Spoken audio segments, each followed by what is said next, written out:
Recording studio Ekangar सराय।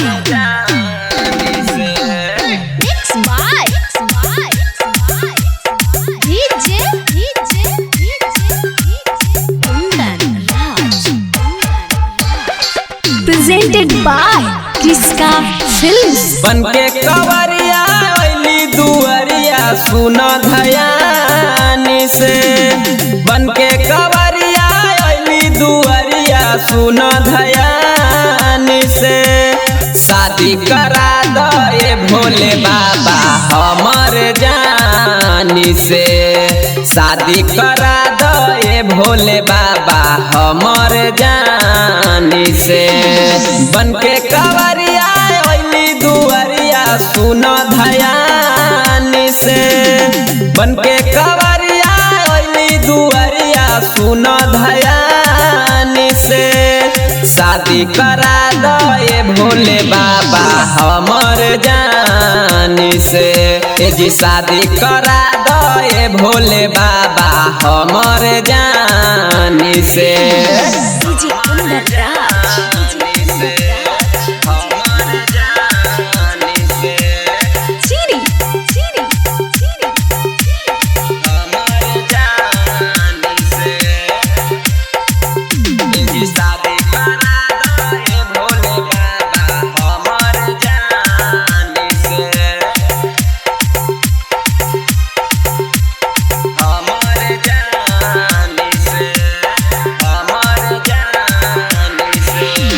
जन्मों से ज्यादा करही ओकरा से हम प्यार। ना मिलते जिंदगी हमार हो जाई तई बेकार।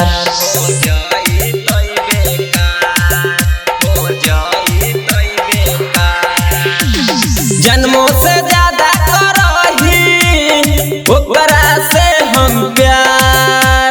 ना मिलते जिंदगी हमार हो जाई तई बेकार। ना मिलते जिंदगी हमार हो जाई तई बेकार।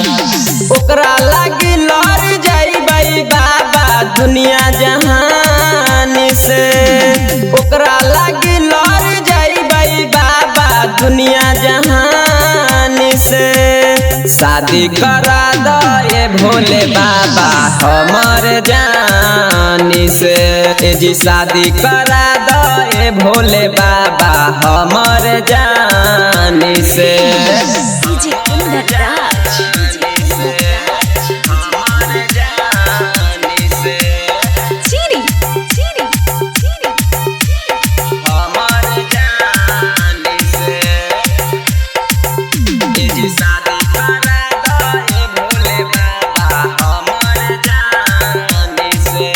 किसका रिकॉर्डिंग स्टूडियो एकंगर सराय।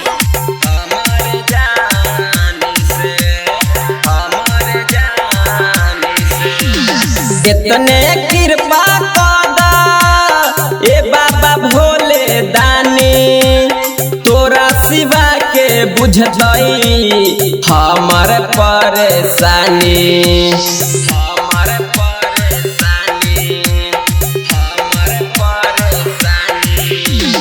इतने कृपा कदा ए बाबा भोले दानी। तोरा सिवा के बुझतई हमर परेशानी। तोरा सिवा के बुझतई हमर परेशानी। मोहित राकेश कैसे जीते बिछड़ के परानी से। संतोष सौरभ कैसे जीते बिछड़ के परानी से। शादी करा दो ये भोले बाबा हमर जानी से। ए जी शादी करा दो ये भोले बाबा हमर जानी से। किसका रिकॉर्डिंग स्टूडियो एकंगर सराय।